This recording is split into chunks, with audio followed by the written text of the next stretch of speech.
नमस्कार दोस्तों, Byju's exam prep IAS में आप सभी का स्वागत है। जब हम सिविल सेवा परीक्षा की बात करते हैं तो आप सभी जानते हैं कि प्रारंभिक परीक्षा, मुख्य परीक्षा और अगर हम पर्सनालिटी टेस्ट या जिसको हम सामान्य तौर पर इंटरव्यू भी कह देते हैं, उसकी अगर हम बात करें तो ये 3 प्रमुख चरण हैं। और तीनों ही चरण में अगर हम देखें तो सामान्य अध्ययन में जब हम बात करते हैं भारतीय अर्थव्यवस्था की तो उसका महत्व काफ़ी ज़्यादा होता है। उसका बड़ा कारण ये है कि अगर हम पिछले कुछ समय में देखें तो देश की अर्थव्यवस्था में, चाहे अगर हम भारत की बात करें या वैश्विक अर्थव्यवस्था की बात करें, परिवर्तन तेजी से हो रहे हैं। और जब भी किसी भी क्षेत्र में परिवर्तन ज़्यादा होते हैं, उन क्षेत्रों में आप देखें जो प्रश्न है वो यूपीएससी में बनने की संभावना बढ़ जाती है। इसी के साथ साथ जब आपका पर्सनालिटी टेस्ट होता है, वहाँ पर भी भारतीय अर्थव्यवस्था के संदर्भ में जो प्रश्न है उसके पूछे जाने की संभावना रहती है। इसीलिए सिविल सेवा परीक्षा की तैयारी में भारतीय अर्थव्यवस्था का जो भाग है वो आपका काफ़ी मजबूत रूप में तैयार रहना चाहिए। और इसी एक तरह से दृष्टिकोण को ध्यान में रखते हुए बायजूस एग्जाम प्रेप आईएएस के द्वारा रणनीति श्रृंखला प्रमुख रूप से संचालित की जा रही है, जिसमें आज हम यूपीएससी की मुख्य परीक्षा में भारतीय अर्थव्यवस्था के अलग अलग जो भाग हो सकते हैं उसको कैसे हम एक तरह से तैयार करेंगे, उसकी रणनीति की हम चर्चा करेंगे। और रणनीति का आधार ये रहेगा कि मुख्य परीक्षा में कितने संख्या में क्वेश्चन आ रहे हैं वो हम देखेंगे। साथ साथ हम ये देखेंगे कि हमारी अध्ययन सामग्री क्या हो सकती है, क्योंकि जब हमने ये तय कर लिया कि इतने क्वेश्चन आ रहे हैं और इस भाग का महत्व कितना है, तो हमें पढ़ने के लिए अलग अलग जो अध्ययन सामग्री है वो कहाँ से उपयोग करनी है। इसी के साथ साथ हमें ये भी देखना है कि जो भी हमारी तैयारी है वो क्वेश्चन जब हम आंसर कर रहे होते हैं वहाँ पर कैसे एक तरह से दर्शाई जाए। तो जो भी हमारा उत्तर लेखन होता है उसके संदर्भ में हम चर्चा करेंगे और प्रमुख रूप से हम कुछ प्रश्नों को यहाँ पर एग्जाम्पल के रूप में चर्चा उनकी आगे बढ़ाएंगे। तो यहाँ पर जो तीनों भाग हैं उनकी चर्चा को हम आगे बढ़ाते हैं। और आप ध्यान रखें, जब हम यूपीएससी की मुख्य परीक्षा की बात करते हैं तो भारतीय अर्थव्यवस्था का जो हमारा भाग है वह सामान्य अध्ययन के तृतीय प्रश्न पत्र में रहता है। और भारतीय अर्थव्यवस्था का प्रारंभिक परीक्षा में अगर आप देखें तो 15 से लेकर 18 तक क्वेश्चन मैक्सिमम पूछे गए हैं, यानी 15 प्लस अगर हम क्वेश्चन की बात करें तो प्रारंभिक परीक्षा में पूछा गया है। तो उस रूप में अगर हम 100 में 15 प्लस क्वेश्चन की बात करें तो लगभग 15% से ज़्यादा जो महत्व है वो भारतीय अर्थव्यवस्था का हो जाता है प्रारंभिक परीक्षा में। और उसी तरीके से अगर हम तीसरे प्रश्न पत्र की बात करें तो भारतीय अर्थव्यवस्था का महत्व बढ़ जाता है। आज की चर्चा के पहले भाग में प्रमुख रूप से हम ये देखते हैं कि जब हम यूपीएससी की मुख्य परीक्षा के सामान्य अध्ययन के तीसरे प्रश्न पत्र की बात करते हैं तो भारतीय अर्थव्यवस्था के जो प्रश्न उनका महत्व कितना है। अगर आप देखें तो 2015, 2016, 2017 लगातार आप देखें 3 साल 6 क्वेश्चन मुख्य परीक्षा में भारतीय अर्थव्यवस्था से पूछे गए हैं। इसी के साथ साथ आप देखें 2018 से अगर हम देखें तो 2019-20 में क्वेश्चन घटकर 5 से लेकर 4 तक गए हैं। लेकिन उसके बाद आप देखें 2021 में 5 और अभी इस वर्ष अगर हम 2022 में देखें तो 7 प्रश्न एक तरह से भारतीय अर्थव्यवस्था के पूछे गए हैं। अगर हम मुख्य परीक्षा की बात करें तो हम औसत के रूप में आप देखें तो हम कह सकते हैं कि 5 से 6 जो प्रश्न हैं वो प्रमुख रूप से पूछे जाने की संभावनाएं रहती हैं। कभी कभी ये संख्या 7 तक भी जा सकती है। तो इस रूप में जो महत्व है भारतीय अर्थव्यवस्था का वो काफ़ी अधिक है, क्योंकि यहाँ पर अगर आप भारतीय अर्थव्यवस्था के अपने अध्ययन को प्रमुख रूप से जो हमारा स्टैटिक या स्थिर भाग है उसमें अगर आप करंट अफेयर को जोड़ देते हैं तो आप ध्यान रखें, जब भी हम करंट अफेयर के साथ में स्थितियों को भारतीय अर्थव्यवस्था में जोड़ देते हैं, आप मुख्य परीक्षा के जो भी प्रश्न होते हैं उनको हल करने की एक बेहतर स्थिति में आ जाते हैं। और यह भारतीय अर्थव्यवस्था के साथ में आप देखें तो सबसे एक महत्वपूर्ण बिंदु है और ज़्यादातर अभ्यर्थी सामान्य तौर पर इसको एक तरह से ध्यान नहीं देते हैं। वह सैद्धांतिक या जो हमारे स्टैटिक या स्थिर भाग हैं उन पर ज़्यादा ध्यान देते हैं। उनका एप्लीकेशन क्या हो रहा है, व्यवहारिक रूप में उपयोग कैसे हो रहा है, किस तरह से कोई भी नीति भारत की अर्थव्यवस्था को प्रभावित कर रही है, दुनिया की अर्थव्यवस्था में अगर कोई कदम उठ रहा है तो उसका भारत से क्या संबंध है, अगर अमेरिका में फेडरल रिजर्व के द्वारा ब्याज दरें बढ़ाई जा रही हैं तो उसका भारत पर क्या प्रभाव पड़ रहा है। तो हमें करंट अफेयर या समसामयिक की वो भाग जोड़ना पड़ेगा और वो आपको लगातार अपडेट करना पड़ता है। और अगर आप सैद्धांतिक पक्षों को मजबूत रखें और करंट अफेयर से अपने आप को अपडेट रखें तो आप देखेंगे ये जो 5 से 6 प्रश्न हैं इनको लिखने में आपको बहुत अधिक समस्या नहीं आएगी। तो ट्रेंड के अनुसार आप देख सकते हैं कि प्रश्नों की संख्या अगर हम 20 कुल प्रश्न में देखें तो 5 से 6 एक बड़ा सेक्शन है। अगर हम तीसरे प्रश्न पत्र की बात करें मुख्य परीक्षा में, आगे के भाग में हम पाठ्यक्रम पर चर्चा को आगे बढ़ाते हैं। मुख्य परीक्षा के अगर हम पाठ्यक्रम की बात करें जो भारतीय अर्थव्यवस्था से संबंधित है वो यूपीएससी के द्वारा अपने सिलेबस में दिया गया है और हमें उसे ही प्रमुख रूप से एक तरह से फॉलो करना है। लेकिन आप यहाँ पर सावधानी बरतें कि जो भी एक तरह से आपको वहाँ पर अलग अलग विषय दिए गए हैं कि भारतीय अर्थव्यवस्था में ये एक तरह से पाठ्यक्रम है, उनसे जो करंट के लिंक हैं उनको जोड़कर भी प्रश्न पूछे जाते हैं। जैसे अगर हम पाठ्यक्रम में पहले भाग की बात करें, राष्ट्रीय आय समुच्चय, यानी राष्ट्रीय आय के संदर्भ में जितने भी अलग अलग भाग हैं, जैसे अगर हम जीडीपी की गणना की बात करें या जीएनपी को हम देखें या साथ में एनडीपी का बात करते हैं या एनएनपी की बात करें, और एनएनपी के आधार पर आप देखें कि आपको एक तरह से जो राष्ट्रीय आय है उसके आंकड़े को प्रमुख रूप से निकालने में सफलता मिलती है। तो ये जो पूरा चरण है अलग अलग रूप में, वो आपको पता होना चाहिए। और इसमें प्रमुख रूप से आप देखें तो 2015 में बड़े परिवर्तन किए गए, जहां पर जीडीपी निकालने के लिए हम एक तरह से उपयोग करते हैं किसका, सकल मूल्य वर्धन का। तो यहां पर आपको प्रमुख रूप से यह ध्यान रखना है कि जो परिवर्तन 2015 में किया गया है, सकल मूल्य वर्धन मतलब जिसको हम बोलते हैं ग्रॉस वैल्यू एडिशन, तो हम इसका उपयोग करते हैं। साथ साथ इसे निकालने के लिए आप देखें हम बेस प्राइस यानी आधार मूल्य का एक तरह से उपयोग करते हैं। तो जब हम आधार मूल्य की बात करते हैं तो उसका सिद्धांत क्या है। इसी के साथ साथ आप ध्यान रखें, जब हम आंकड़े की बात करते हैं कि हम उद्योगों के लिए कौन सा आंकड़ा लेंगे, तो MCA 21 के आंकड़े को हम एक तरह से प्राप्त करते हैं, जो कॉर्पोरेट मामलों के मंत्रालय के द्वारा इकट्ठा किया जाता है।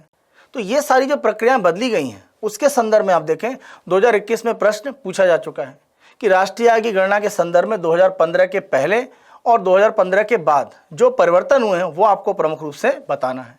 तो आप ध्यान रखें कि जो भी इस तरह के परिवर्तन होते हैं उनको आपको लिंक करना है।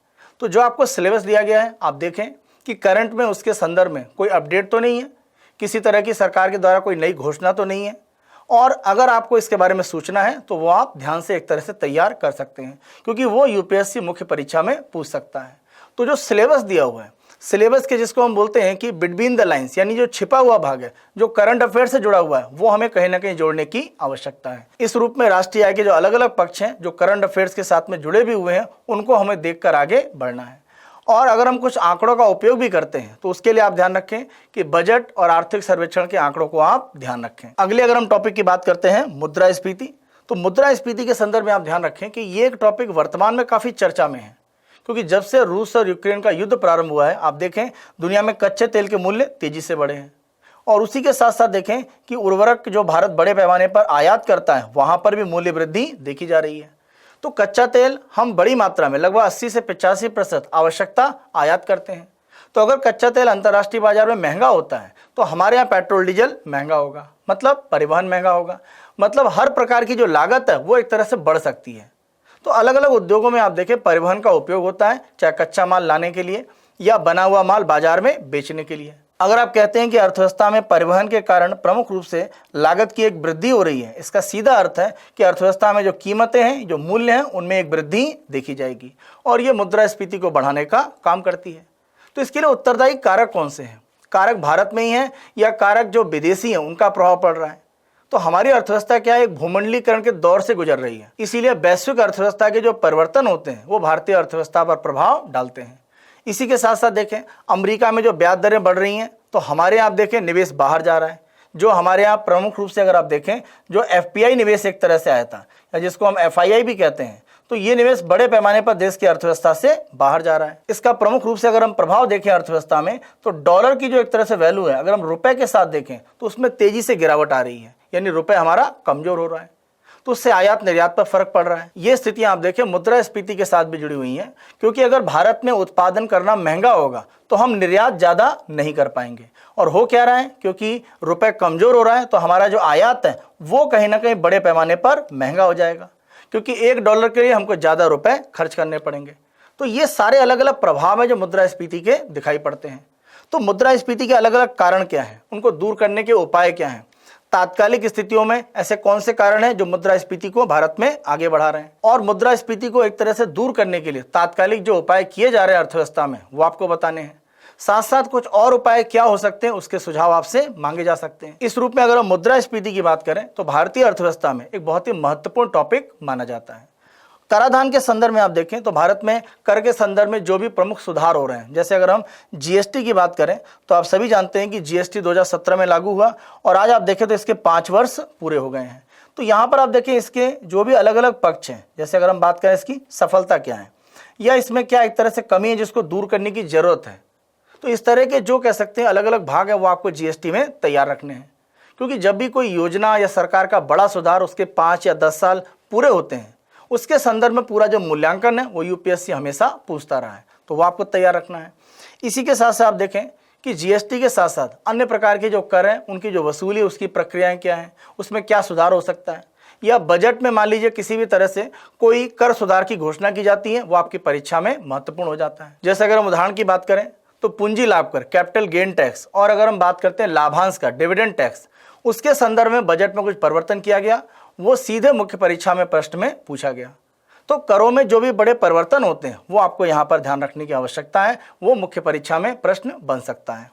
अगर हम बैंकिंग, आरबीआई और एनबीएफसी की बात करें तो ये प्रमुख रूप से आपका अर्थव्यवस्था में, अगर हम बैंकिंग के तंत्र की बात करें तो इसके द्वारा ऋण की उपलब्धता को कहीं ना कहीं सुनिश्चित किया जाता है। तो बैंकिंग में सुधार को लेकर जो भी कदम उठाए जा रहे हैं वो आपको ध्यान रखने हैं।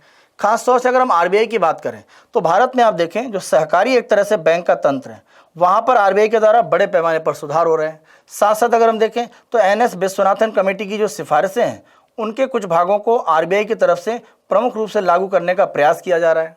तो इस कमेटी की सिफारिशें क्या हैं वो आपको विस्तृत रूप में पता होनी चाहिए। आरबीआई के द्वारा जो भी सरप्लस या अधिशेष भारत सरकार के साथ साझा किया जाता है उसका तंत्र क्या है, और उसके संदर्भ में आप प्रमुख रूप से ध्यान रखें। जब हम बात करते हैं विमल जालान कमेटी, तो इस समिति की जो सिफारिशें हैं वो उसके लिए काफ़ी हद तक उत्तरदायी थी। तो वो कमेटी की सिफारिशें क्या हैं वो आपको पता होनी चाहिए। साथ साथ अगर हम एनबीएफसी की बात करें तो यहाँ पर भी इनको नियंत्रण को लेकर आरबीआई ने कुछ परिवर्तन किए हैं, कुछ सुधार किए हैं। तो जो भी बैंकिंग के संदर्भ में तात्कालिक आपको सुधार दिखते हैं वो मुख्य परीक्षा में प्रश्न बन सकता है। राजकोषीय नीति और सरकारी बजट और वित्त आयोग की अगर हम बात करें, आप देखें वित्त आयोग में 15वें वित्त आयोग की रिपोर्ट लागू है। अलग अलग इसके बिंदु क्या हैं, इस रिपोर्ट के माध्यम से कौन कौन से अलग लक्ष्यों को प्राप्त करने का प्रयास किया गया है। 15वें वित्त आयोग की जो रिपोर्ट है वो आपको विस्तृत रूप में पता होनी चाहिए। साथ साथ अगर हम बजट की बात करें तो जैसा पहले भी हम चर्चा कर रहे थे कि बजट और आर्थिक सर्वेक्षण आप विस्तृत रूप में ध्यान रखें। कभी कभी किसी भी तरह का वहाँ पर कोई विश्लेषण किया गया है वो आपके परीक्षा में सीधा पूछा जाता है। जैसे अगर हम बात करें साइक्लिक और काउंटर साइक्लिक पॉलिसीज, तो इस तरह की जो नीतियां हैं वो प्रमुख रूप से आर्थिक सर्वेक्षण में चर्चा की गई थी और वो परीक्षा में पूछी जा सकती हैं। यहाँ पर अगर हम राजकोषीय नीति की बात करें तो बजट के संदर्भ में सरकार की तरफ से जो भी सुधार किए जा रहे हैं अलग अलग नीतियों के माध्यम से, नई घोषणाओं के माध्यम से, वो आपको बजट में ध्यान रखना है। तो बजट के रूप में साथ साथ अगर हम बात करें वित्त आयोग के संदर्भ में 15वें वित्त आयोग की जो रिपोर्ट है उसके अलग अलग पक्ष आपके लिए महत्वपूर्ण हो जाते हैं और इस पर आप देखें लगातार प्रश्न बनते रहे हैं। अगर हम सामान्य तौर पर बजट की बात करें तो इसको दो भागों में हम तोड़ सकते हैं। एक हिस्सा राजस्व का भाग है और दूसरा हिस्सा अगर हम देखें तो पूंजीगत का भाग है।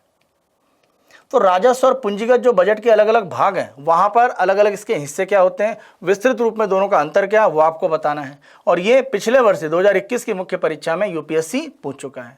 तो बजट एक तरह से आप देखें उसके जो आंतरिक भाग होते हैं वो भी आपको विस्तृत रूप में पता होने चाहिए। अगले टॉपिक की अगर हम बात करें नियोजन या प्लानिंग के संदर्भ में, आप सभी जानते हैं कि भारत में योजना आयोग का जो तंत्र है उसको भारत में 2015 में समाप्त कर दिया गया। योजना आयोग के बाद अगर हम देखें तो भारत में नीति निर्माण के संदर्भ में जो संस्था वर्तमान में काम कर रही है वो है नीति आयोग। तो उसके संदर्भ में जो भी अलग अलग पक्ष हैं वो हमें देखना है। खास तौर से हमें योजना आयोग से जो इसकी तुलना का रूप है वो हमेशा एक तरह से ध्यान रखना पड़ता है, क्योंकि ये कभी भी एक तरह से प्रश्न के रूप में पूछा जा सकता है कि नीति आयोग अगर बनाया गया 2015 में तो योजना आयोग की तुलना में इसमें क्या एक तरह से परिवर्तन हुए, क्या लाभ की स्थितियां हैं, या वर्तमान में नीति आयोग के द्वारा जो कार्य किया जा रहा है उसमें किस तरह से सफलताएं मिल रही हैं, क्या इसकी कमियां हैं, उसको दूर करने के लिए उपाय क्या हो सकते हैं। ये अलग अलग पक्ष हैं जो भारत में नियोजन या प्लानिंग के संदर्भ में पूछे जा सकते हैं। और साथ साथ आप ध्यान रखें कि नियोजन के संदर्भ में जब नीति आयोग की हम बात कर रहे हैं तो नीति आयोग के द्वारा भारत में प्लानिंग को लेकर कोई नया ढांचा अगर आता है, क्योंकि आप ध्यान रखें कि भारत में 2017 से पंचवर्षीय योजना बंद कर दी गई हैं जब 12वीं पंचवर्षीय योजना समाप्त हुई थी। तो क्या कोई नया ढांचा प्रस्तावित है या भविष्य में स्थापित हो सकता है? अगर ऐसी कोई सूचना आती है, कोई घोषणा होती है तो वो आपको ध्यान रखने की आवश्यकता है। वो भी आपके मुख्य परीक्षा में एक तरह से प्रश्न बन सकता है। अंतर्राष्ट्रीय व्यापार की स्थिति आप देखें, क्योंकि भारत निर्यात की स्थितियों में तेजी से आगे बढ़ रहा है, दुनिया की अर्थव्यवस्था में अपना योगदान बढ़ा रहा है। और अगर हम अंतर्राष्ट्रीय व्यापार के लिए उत्तरदायी एक जो नियंत्रक संस्था है WTO, वहाँ पर भारत की भूमिका प्रमुख रूप से है। तो WTO में अलग से जो भी विवाद के अलग अलग मुद्दे हैं जहाँ पर भारत का कहीं ना कहीं एक नाम आता है वो आपको पता होने चाहिए। जैसे अगर हम भारत में देखें तो निर्यातकों को लाभ देने के लिए अलग अलग प्रकार की योजनाएं संचालित हैं। जैसे एक योजना थी merchandise export from India scheme, इसके ऊपर अमेरिका ने एक तरह से विरोध दर्ज कराया और बाद में हमें ये योजना बंद करनी पड़ी। इसकी जगह पर आप देखें तो हम योजना लेकर आए हैं RODTP। तो इस तरह से जो भी परिवर्तन हो रहे हैं जो हमें अंतर्राष्ट्रीय स्थितियों के कारण करने पड़ रहे हैं वो हमें ध्यान रखने की आवश्यकता है। साथ साथ हमें अंतर्राष्ट्रीय व्यापार में ये भी देखना है कि जो भी स्थितियां बन रही हैं व्यापार को लेकर, उसमें निवेश को लेकर, वहां पर किस रूप में काम किया जा रहा है। तो अंतर्राष्ट्रीय व्यापार का जो भाग है वो महत्वपूर्ण हो जाता है। सरकार के द्वारा अंतर्राष्ट्रीय व्यापार को बढ़ाने के लिए कोई योजना लाई जाती है या निर्यातकों के लाभ के लिए कोई योजना लाई जाती है, वो आपको ध्यान रखने की आवश्यकता है। अपने पाठ्यक्रम में अगर हम कृषि क्षेत्र की बात करें तो अभी भी हमारी आबादी का बड़ा भाग कृषि पर निर्भर करता है और सरकार के द्वारा आप देखें कृषि में आमदनी को दोगुना करने के लिए अशोक दलवाई कमेटी की सिफारिशें लागू की जा रही हैं। इसी के साथ साथ अगर हम देखें तो भारत में प्रमुख रूप से कृषि के जो बाजार हैं उनको किसानों के द्वारा आसानी से प्राप्त किया जा सके, यानी अपनी फसल के वो बेहतर मूल्य प्राप्त कर पाएं, उसके लिए अगर हम देखें तो ई नाम का प्रमुख रूप से जो तंत्र है वो सरकार के द्वारा तेजी से विस्तारित किया जा रहा है। या अगर हम भारत में खाद्य प्रसंस्करण की बात करें तो चाहे हम पीएम संपदा योजना की बात करें या इसी में शामिल अगर हम मेगा फूड पार्क योजना की बात करें तो वहाँ पर सरकार के द्वारा तेजी से काम किया जा रहा है। इसी के साथ साथ आप देखें हम बात कर रहे हैं सतत विकास की और हम 2030 तक 17 सतत विकास लक्ष्यों की ओर आगे बढ़ रहे हैं। इस दिशा में अगर हम देखें तो हम सतत कृषि पर प्रमुख रूप से ध्यान दे रहे हैं। उसके अलग अलग पक्ष क्या हैं, सतत कृषि करने के लिए किस तरह के उपाय अपनाए जाते हैं, वो आपको अलग अलग रूप में पता होने चाहिए। तो कृषि में प्रमुख रूप से आप देखें जो परिवर्तन किए जा रहे हैं जिससे कि किसानों की आमदनी को बढ़ाया जा सके, उसके रूप में जो भी अलग अलग सुधार हैं वो आपको यहाँ पर ध्यान रखने की आवश्यकता है। और आप देखें तो नियमित रूप में कृषि क्षेत्र से जो प्रश्न है वो भारतीय अर्थव्यवस्था में पूछा गया है। अगले भाग में हम देखें उद्योग और सेवाएं। यहाँ पर प्रमुख रूप से अगर हम उद्योग में देखें तो एमएसएमई की अगर हम बात करें, micro small and medium enterprise, Bharat में चाहे हम निर्यात की बात करें या उद्योगों की संख्या की बात करें या इसमें जो भी व्यक्ति रोजगार प्राप्त कर रहे हैं, इन सभी मामलों में ये देश की अर्थव्यवस्था में एक महत्वपूर्ण योगदान करता है। तो इस रूप में एमएसएमई का जो महत्व वो कहीं ना कहीं बढ़ जाता है। तो एमएसएमई के सुधार के लिए सरकार के द्वारा क्या प्रयास किए जा रहे हैं, सरकार के द्वारा इनको आसानी से ऋण उपलब्ध कराने के लिए क्या क्या एक तरह से सुधार किए जा रहे हैं, क्योंकि एमएसएमई की जो समस्याएं हैं उनमें ऋण की प्राप्ति उनके लिए सबसे बड़ी समस्या है। तो उसके लिए सरकार के क्या प्रयास हैं वो आपको पता होने चाहिए। कोई नया सुधार है तो वो आप ध्यान रखें। साथ साथ अगर हम सेवा क्षेत्र को देखें तो कोविड की बाद की स्थितियों में अभी भी सेवा क्षेत्र पूरी तरह से रिकवर नहीं हो पाया है। तो क्या सरकार उसके लिए कुछ नए सुधार ला रही है, वो आप ध्यान रखें। तो उद्योग और सेवा क्षेत्र में आप देखें जो भी अलग अलग परिवर्तन हो रहे हैं वो महत्वपूर्ण रूप में आपके मुख्य परीक्षा में प्रश्न के रूप में पूछे जा सकते हैं। अगले अगर हम यहाँ पर विषय की बात करें निवेश मॉडल, प्रमुख रूप से आप देखें जब हम निवेश की बात कर रहे हैं तो एफडीआई भारत में निवेश का एक प्रमुख साधन है, प्रत्यक्ष विदेशी निवेश, फॉरेन डायरेक्ट इन्वेस्टमेंट। और आश्चर्यजनक रूप से आप देखें कोविड के बाद की स्थितियों में चाहे हम 20-21 की बात करें या 21-22 वित्तीय वर्ष की बात करें, भारत में जो एफडीआई है वो आंकड़ा अगर हम देखें तो 80 अरब डॉलर के आंकड़े को एक तरह से ये पार कर चुका है। और सरकार की उम्मीद ये है कि 2022-23 का जो वित्तीय वर्ष है यहाँ पर हो सकता है कि भारत में जो एफडीआई है वो कहीं ना कहीं 100 अरब डॉलर का जो आंकड़ा है उसको एक तरह से पार कर सकता है। तो इस तरह की स्थितियां भारत की अर्थव्यवस्था की मजबूती को दर्शा रही हैं। जब दुनिया में एक तरह से मंदी का एक खतरा दिख रहा है, हम इतने बड़े पैमाने पर रिकॉर्ड स्तर पर एफडीआई प्राप्त कर रहे हैं।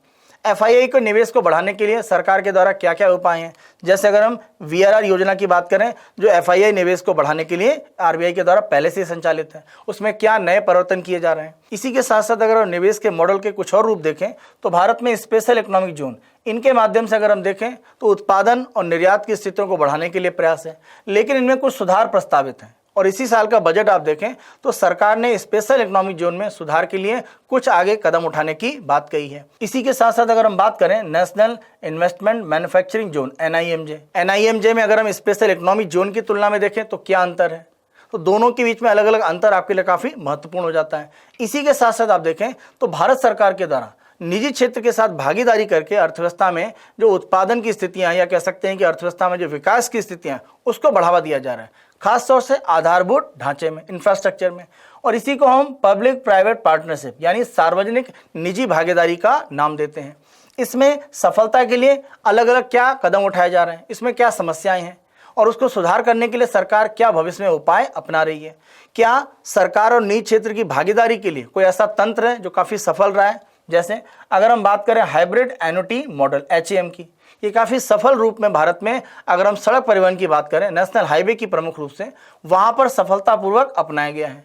अभी इसमें कमियां जरूर दिख रही हैं, लेकिन ये काफ़ी सफल रहा था। BBB मॉडल में अगर हम देखें तो इस तरह के जो हाइब्रिड एन्युटी मॉडल हैं उनको किस रूप में और विस्तारित किया जा सकता है वो आपसे पूछा जा सकता है। और आप देखें 2022 की जो मुख्य परीक्षा है उसमें पब्लिक प्राइवेट पार्टनरशिप, सार्वजनिक निजी भागीदारी के संदर्भ में प्रश्न पूछा जा चुका है।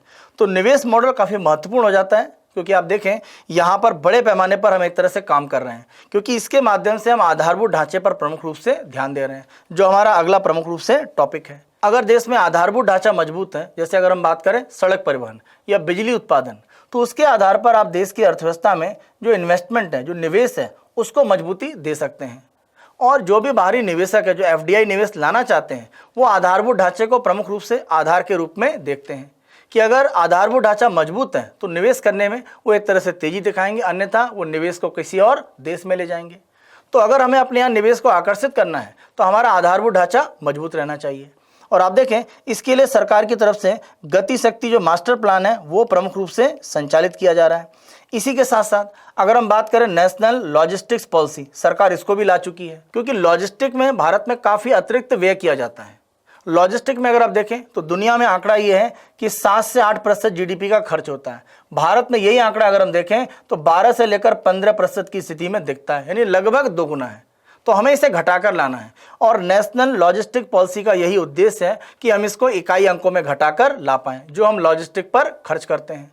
तो ये देश की अर्थव्यवस्था को आगे बढ़ाने में काफ़ी मदद करेगा। आधारभूत ढांचे को कहीं ना कहीं मजबूत करने के लिए सरकार के द्वारा कई योजनाएं संचालित हैं। जैसे अगर हम बात करें नेशनल इंफ्रास्ट्रक्चर पाइपलाइन, जहां पर 100 लाख करोड़ से ज़्यादा की योजनाएं एक तरह से सरकार आगे बढ़ा रही है। तो इस तरह के प्रयास को आगे बढ़ाने के लिए आपको गति शक्ति मास्टर प्लान के माध्यम से आधारभूत ढांचे को तेजी से विकसित करना पड़ेगा। साथ साथ आपको कहीं ना कहीं जो भी हमारी लॉजिस्टिक्स है वहां पर जो अतिरिक्त खर्चा है वो बचाने की जरूरत है, जो राष्ट्रीय लॉजिस्टिक्स नीति के माध्यम से किया जा सकता है। तो ये अलग अलग जो पक्ष हैं वो आपको देखने की जरूरत है। पिछले अगर हम 4 से 5 सालों में देखें तो आधारभूत ढांचे पर सरकार ने अपने काम को बढ़ाया है, वो चाहे गति शक्ति मास्टर प्लान की बात करें या अभी हाल फिलहाल में घोषित नेशनल लॉजिस्टिक्स पॉलिसी की बात करें। तो जो हमारा आधारभूत ढांचा है उसके संदर्भ में अलग अलग जो पक्ष हैं वो आपकी मुख्य परीक्षा के लिए कहीं ना कहीं महत्वपूर्ण हो जाते हैं। साथ साथ अगर हम समावेशी विकास अंतिम रूप में अगर यहाँ पर पाठ्यक्रम को देखें तो जब हम समावेशी विकास की बात करते हैं, ये एक तरह से हम जितना भी अर्थव्यवस्था में काम कर रहे हैं उसका एक तरह से आप कह सकते हैं अंतिम समापन है, यानी जो भी हमारे लक्ष्य हैं वो अंत में समावेशी विकास पर ही पहुँचते हैं। तो समावेशी विकास का मतलब यही है कि जो विकास एक तरह से अधूरा रह गया है, जिसको विकास का लाभ नहीं मिला है, वहां तक विकास की स्थितियां पहुंचाना। अगर हम कृषि में सुधार कर रहे हैं, उद्योग में सुधार कर रहे हैं, हम आधारभूत ढांचे में सुधार कर रहे हैं, सभी का उद्देश्य एक तरह से क्या है, समावेशी विकास की स्थितियों को प्राप्त करना। यह टॉपिक भी अगर हम देखें तो मुख्य परीक्षा में महत्वपूर्ण बन जाता है। और कभी कभी इस टॉपिक को अगर हम देखें तो सतत विकास के जो हमारे लक्ष्य हैं उनके साथ जोड़कर एक तरह से पूछा जाता है कि सतत विकास और समावेशी विकास आपस में कैसे एक दूसरे के साथ में जुड़े हुए हैं। तो अगर हम पाठ्यक्रम को देखें तो जो हमारे सैद्धांतिक पक्ष जिनको हम स्टैटिक या स्थिर भाग कहते हैं वो आप एक तरह से ध्यान रखें, लेकिन आपका दूसरा काम ये है कि इसको आप करंट अफेयर से जोड़ें। जो भी नया करंट अफेयर में समसामयिकी में अपडेट हो रहा है वो आप इसमें शामिल करें। तो जब भी आप अपडेट करके किसी भी सूचना को अपने मुख्य परीक्षा के उत्तर में लिखते हैं आपको बेहतर अंक मिलने की संभावना है। तो आपका प्रयास ये होना चाहिए कि सैद्धांतिक पक्षों को समझें और उसके करंट अफेयर में जो भी लिंक है वो एक तरह से साथ साथ आप नोट करें, और इस आधार पर आपके जो भी नोट्स होंगे वो आपको मुख्य परीक्षा में उत्तर लिखने में एक बेहतर अंक की स्थिति में ले जाएंगे। अब आगे की चर्चा में हम ये देखते हैं कि हम अध्ययन सामग्री किस रूप में उपयोग करते हैं, क्योंकि जब भी हम कह रहे हैं कि पाठ्यक्रम हमारे सामने स्पष्ट है तो अगला हमारा लक्ष्य होना चाहिए कि पाठ्यक्रम को पूरा करने के लिए हम अध्ययन सामग्री कहाँ से उपयोग करेंगे। जैसा इसके बारे में हम चर्चा कर रहे हैं कि भारतीय अर्थव्यवस्था के 2 भाग स्पष्ट रूप में हैं, एक स्थिर यानी स्टैटिक और दूसरा आपका डायनेमिक जो करंट अफेयर या समसामयिकी से जुड़ा हुआ है। तो आपकी अध्ययन सामग्री में भी यही बात स्पष्ट रूप में एक तरह से दिखती है। जब हम बात करते हैं स्थिर भाग या स्टैटिक भाग की तो हमें कहीं ना कहीं अध्ययन सामग्री के रूप में कोई भी कह सकते हैं एक पुस्तक है वो पढ़ने की आवश्यकता है, और आपको एक से अधिक पुस्तक इस क्षेत्र में पढ़ने की जरूरत नहीं है, क्योंकि सैद्धांतिक पक्षों की समझ बढ़ाने के लिए आपको कहीं ना कहीं इसकी प्रमुख रूप से आवश्यकता है। तो वो अध्ययन आप जरूर कर सकते हैं। साथ साथ अगर हम बात करें जो अगला हिस्सा है जो परिवर्तनशील जो डायनेमिक है यानी जो करंट अफेयर के साथ जुड़ा हुआ है, उसके लिए कोई भी अखबार या समाचार पत्र आप देख सकते हैं। इसके लिए आप द हिंदू या इंडियन एक्सप्रेस दोनों में से किसी एक का चुनाव कर सकते हैं। दोनों ही आपके लिए एक तरह से काफी आवश्यक रूप में है। साथ साथ पत्रिका की अगर हम बात करें तो अलग अलग कोई भी आपकी मासिक पत्रिका है जिसमें करंट अफेयर के अपडेट एस्टिमेट आपको भारतीय अर्थव्यवस्था के मिलते हैं वो आप सामान्य तौर पर देख सकते हैं। इसी के साथ साथ बजट और आर्थिक सर्वेक्षण की अगर हम बात करें तो ये आंकड़ा जो आपका बजट और आर्थिक सर्वेक्षण है, ये आंकड़े के साथ साथ आप देखें काफ़ी विश्लेषण भी देता है। तो कभी कभी किसी विश्लेषण को सीधे आपके मुख्य परीक्षा में प्रश्न के रूप में पूछा गया है। तो इन दोनों ही दस्तावेजों को, क्योंकि सरकारी हैं, तो आप प्रमुख रूप से इसे ध्यान रखें। पत्रिका के संदर्भ में आप ध्यान रखें कि आपको सरकारी जो प्रकाशन है, अगर हम योजना की बात करते हैं, साथ साथ अगर हम बात करते हैं कुरुक्षेत्र की, तो इन दोनों को आपको एक तरह से अध्ययन करने की आवश्यकता है। क्योंकि जब भी हम अलग अलग योजनाओं की बात करते हैं तो उन योजनाओं के संदर्भ में विश्लेषण, अलग अलग पक्ष क्या है, लाभ क्या है, हानि क्या है, सुधार क्या है, वो यहाँ पर आसानी से आपको मिल जाते हैं। और क्योंकि सरकारी प्रकाशन है तो जो भी यहाँ पर विश्लेषण है, जो तथ्य हैं, उन पर आप पूर्ण रूप से भरोसा कर सकते हैं। तो ये अध्ययन सामग्री का भाग है जहाँ पर आपको प्रमुख रूप से ध्यान रखकर अपने अध्ययन को भारतीय अर्थव्यवस्था में आगे बढ़ाना है। आज की चर्चा के अपने तीसरे भाग में आते हैं, जहाँ पर हम प्रमुख रूप से ये देखेंगे कि जो भी भारतीय अर्थव्यवस्था के अलग अलग विषय हैं उसमें जब आप स्टैटिक या स्थिर भाग को पढ़ रहे हैं और साथ साथ जो हमारा डायनेमिक करंट अफेयर्स है उसको आप कैसे लिंक करके अपने उत्तर लिखेंगे। और इसके लिए हम कुछ यहाँ पर उदाहरण ले रहे हैं अलग अलग प्रश्नों के, जो अलग अलग वर्षों में यूपीएससी ने पूछे हैं। जैसे अगर हम पहले ही प्रश्न को लेते हैं, ये 2021 में यूपीएससी के द्वारा मुख्य परीक्षा में तृतीय प्रश्न पत्र में पूछा गया है। प्रश्न को देखते हैं। भारत की सकल घरेलू उत्पाद यानी जीडीपी के वर्ष 2015 से पूर्व तथा 2015 के पश्चात परिकलन विधि में अंतर की व्याख्या कीजिए। तो आप देखें, जीडीपी के संदर्भ में 2015 के पहले और 15 के बाद जो परिवर्तन किए गए वो आपको बताने हैं। तो आपको एक तरह से बताना क्या है कि आप जीडीपी के संदर्भ में एक परिभाषा बता सकते हैं जो आपकी भूमिका हो सकती है। फिर आप मुख्य भाग में ये बता सकते हैं कि 15 से पहले प्रक्रिया क्या थी। जैसे 15 से पहले आप देखें तो आप कुल मिलाकर उत्पादन की स्थितियों को एक तरह से प्राप्त करते थे। अब 2015 के बाद आप बात करते हैं किसकी? आप बात करते हैं सकल मूल्यवर्धन की। आप ये कहते हैं कि अर्थव्यवस्था में प्रमुख रूप से जो भी उत्पादन की प्रक्रिया है वहां पर वैल्यू एडिशन कितना हो रहा है, मूल्यवर्धन कितना हो रहा है, तो हम बात करते हैं ग्रॉस वैल्यू एडिशन की। इसी के साथ साथ अगर हम आधार वर्ष की बात करें, 2004-05 से बढ़ाकर इसको कर दिया गया 11-12। हमने संयुक्त राष्ट्र संघ का नया मानक स्वीकार कर लिया, यानी सिस्टम ऑफ नेशनल अकाउंटिंग। हम 2008 के मानक को अब 2015 से उपयोग कर रहे हैं। उसके पहले हम 1993 के मानक को उपयोग करते थे। इसी के साथ साथ जो हम आंकड़ा इकट्ठा करते हैं, आंकड़े के लिए हम उद्योगों में देखें तो MCA 21 का जो आंकड़ा होता है वो प्रमुख रूप से उपयोग किया जाता है। साथ साथ जब हम बात करते हैं सकल मूल्यवर्धन को निकालने के लिए, तो हम एक तरह से बेस प्राइस की बात करते हैं, आधार मूल्य। तो हमारे लिए आधार मूल्य का जो सिद्धांत है उसको भी कहीं ना कहीं समझना काफ़ी एक तरह से आवश्यक हो जाता है। तो ये अलग अलग कुछ परिवर्तन किए गए। इसी के साथ साथ एक महत्वपूर्ण परिवर्तन ये था कि उद्योगों का जो भी उत्पादन है, जैसे मान लीजिए ये फैक्ट्री है, तो फैक्ट्री में जो उत्पादन हो रहा है इसी को 2015 के पहले आंकड़े में लिया जाता था जब हम बात कर रहे थे जीडीपी की। लेकिन 2015 के बाद सरकार ये कह रही है कि मान लीजिए ये दो फैक्ट्रियां हैं एक ही कंपनी की, इन दोनों का मान लीजिए कहीं पर कार्यालय है, कोई ऑफिस है, तो यहाँ पर भी आप देखें सेवा क्षेत्र का कुछ काम तो हो ही रहा होगा। मान लीजिए विज्ञापन करने के लिए या कच्चे माल को प्राप्त करना है कहाँ से, उन संबंध में गणनाएं की जा रही होंगी। तो अलग अलग प्रकार के जो काम है वो इस ऑफिस में भी किए जा रहे हैं। तो आप देखें कि जो प्रोडक्शन सेंटर है उससे अलग हटके जो भी सेवा क्षेत्र में या अन्य प्रकार का कुछ उत्पादन हो रहा है उसको भी हम जीडीपी की काउंटिंग में शामिल करेंगे। तो ये कह सकते हैं कि अर्थव्यवस्था का एक नया परिवर्तन किया गया आंकड़े इकट्ठे करने के लिए। तो ये सुधार भी जो किया गया वो आपको बताना है। तो अर्थव्यवस्था में जीडीपी की गणना को लेकर 2015 के पहले और 15 के बाद जो परिवर्तन है वो आपको प्रमुख रूप से यहाँ पर बताने थे। अब इसका कारण क्या था? कारण प्रमुख रूप से यह था कि हमने संयुक्त राष्ट्र संघ का SNA मानदंड अपना लिया।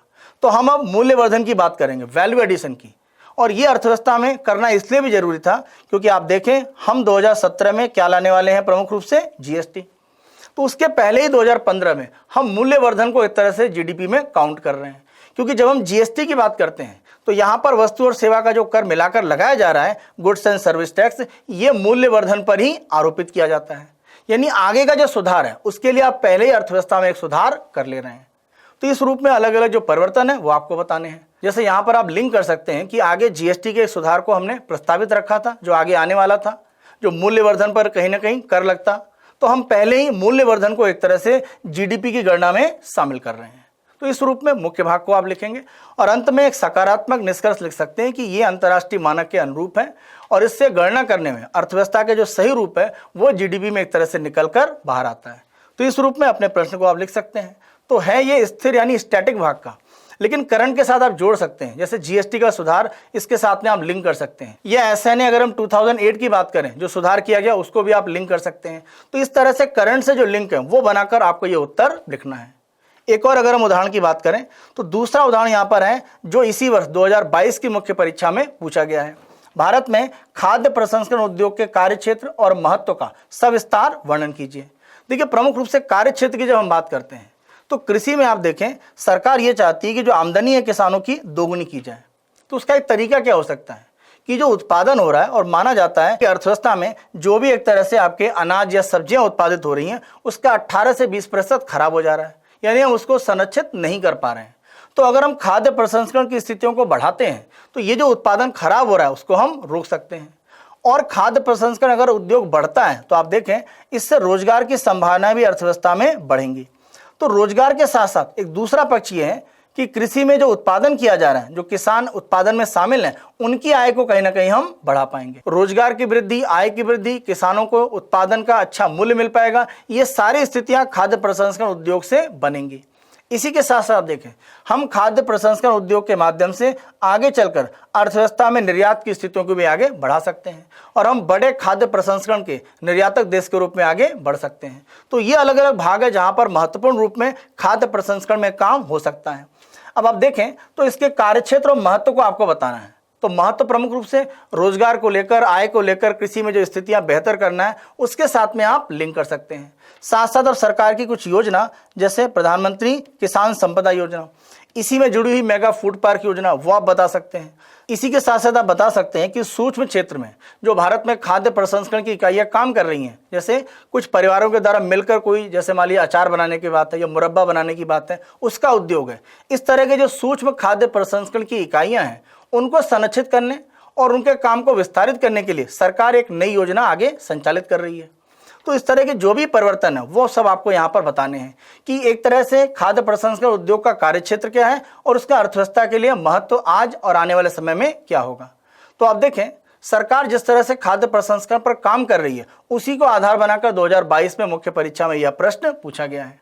तो आप ये ध्यान रखें कि अर्थव्यवस्था में जो भी आपके अलग अलग भाग हैं उनका करंट अफेयर के साथ में कहीं ना कहीं लिंक रहता है। किसी भी तरह का अर्थव्यवस्था में बड़ा परिवर्तन हो रहा है, आप उसे मुख्य परीक्षा में प्रश्न के रूप में देख सकते हैं। आज की चर्चा में प्रमुख रूप से अगर हम देखें तो हमने आधार ये रखा कि मुख्य परीक्षा में जब हम भारतीय अर्थव्यवस्था की बात करते हैं, जो तीसरे प्रश्न पत्र सामान्य अध्ययन में मुख्य परीक्षा से जुड़ा हुआ है, वहां पर प्रश्नों की प्रकृति किस तरह से है, अलग अलग प्रश्नों की संख्या कितनी है जो पूछी गई है, साथ साथ पाठ्यक्रम हमारा क्या है, उसको पढ़ने के लिए हमारी रणनीति क्या हो सकती है, वो चाहे अध्ययन सामग्री के रूप में या करंट अफेयर का जो महत्वपूर्ण भाग है उसके साथ उसका लिंक क्या है। इन सभी बातों को अगर आप सम्मिलित रूप में देखेंगे तो भारतीय अर्थव्यवस्था के लिए मुख्य परीक्षा में आपकी रणनीति तैयार हो जाएगी। और अंतिम रूप में मैं यही कहूँगा कि मुख्य परीक्षा को लेकर अगर हम भारतीय अर्थव्यवस्था की बात करें या प्रारंभिक परीक्षा की ही बात करें, जब भी हम भारतीय अर्थव्यवस्था के अध्ययन को आगे बढ़ाएं, हमेशा करंट अफेयर का लिंक आपको वहां पर एक तरह से देखना पड़ेगा। अगर आप बेहतर तरीके से इस लिंक को अपडेट कर पाएं, भारतीय अर्थव्यवस्था के जो भी सैद्धांतिक पक्षों को आप पढ़ रहे हैं, अगर उनको आप समसामयिक करंट अफेयर से लिंक कर पा रहे हैं, आप भारतीय अर्थव्यवस्था में चाहे प्रारंभिक परीक्षा हो या मुख्य परीक्षा, आप बेहतर अंक लाने की स्थिति में हमेशा रहेंगे। आज के सत्र को यहीं पर समाप्त करते हैं। आशा करता हूं कि हमने जो चर्चा करी है उसके माध्यम से भारतीय अर्थव्यवस्था के अध्ययन को मजबूत करने में आपको सहायता मिलेगी। धन्यवाद।